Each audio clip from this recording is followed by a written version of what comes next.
নমস্কার বন্ধুরা, আজকে তৈরি করতে চলেছি কাসন পোড়া ট্যাংরা। এটা তৈরি করার জন্য 300 গ্রাম মতন ট্যাংরা মাছ নিয়ে তাতে 1 টিস্পুন নুন, 1 টিস্পুন হলুদ গুঁড়ো আর 1 টেবিল স্পুন সর্ষের তেল দিয়ে ভালো করে মাখিয়ে নিয়ে 10 মিনিট মতন রেখে দেবো। 10 মিনিট পর কড়াইতে সর্ষের তেল দিয়ে তেলটা গরম হলে মাছগুলোকে একটু কড়া করে ভেজে তুলে নেব।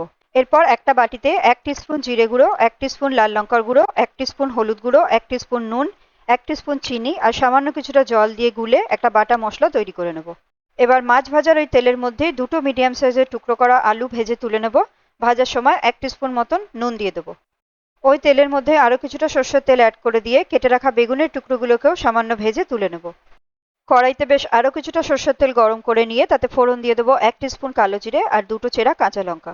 ফোড়নটা একটু নাড়াচাড়া করে নিয়ে বাটা মশলাটা তেলের উপর দিয়ে দেবো আর বাটিটা ধুয়ে কিছুটা পরিমাণ জলও অ্যাড করে দেবো। মশলাটা একটু কষে গেলে একটা টুকরো করা টমেটো এর মধ্যে দিয়ে দেবো আর মশলাটা যাতে পুড়ে না যায় তার জন্য কিছুটা জল দিয়ে দেবো। জলটা একটু টানিয়ে নিয়ে ভেজে রাখা আলুর টুকরোগুলোকেও দিয়ে দেবো আর ভেজে রাখা ট্যাংরা মাছগুলোকেও দিয়ে দেবো। মশলার সাথে একটু মিশিয়ে নিয়ে ঝোলের জন্য পরিমাণ মতন জল অ্যাড করে দেবো। স্বাদ অনুযায়ী 1 টিস্পুন নুন দিয়ে ভেজে রাখা বেগুনের টুকরোগুলোকেও দিয়ে দেবো। ঝাল অনুযায়ী আরো দুটো কাঁচা লঙ্কা অ্যাড করে গ্যাসটাকে মিডিয়াম ফ্লেমে করে দিয়ে 10 মিনিটের জন্য ঢাকনা বন্ধ করে দেবো। এই 10 মিনিট সময়ের মধ্যে দুটো শুকনো লঙ্কাকে শুকনো খোলায় ভেজে 1 টিস্পুন কালো সরষের সাথে মিশিয়ে গ্রাইন্ডিং জারে দিয়ে একটা শুকনো মশলা তৈরি করে নেব। এরপর ঢাকনাটা খুলে কিছুটা কাঁচা সর্ষের তেল আর 1 টেবিল স্পুন মতন এই গুঁড়ো মশলাটা অ্যাড করে দেবো। এই মশলাটাই হলো কাসন পোড়া মশলা, যেটা আজকের এই রেসিপিটার স্বাদটাকে আরো দ্বিগুণ করে দেবে।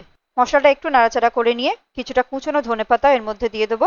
মশলা আর ধনেপাতার ফ্লেভারটা যাতে মাছের মধ্যে ভালোভাবে ঢুকে যায় তার জন্য গ্যাসটাকে অফ করে ঢাকনা বন্ধ করে 2 মিনিট মতন স্ট্যান্ডিং টাইমে রেখে দেবো।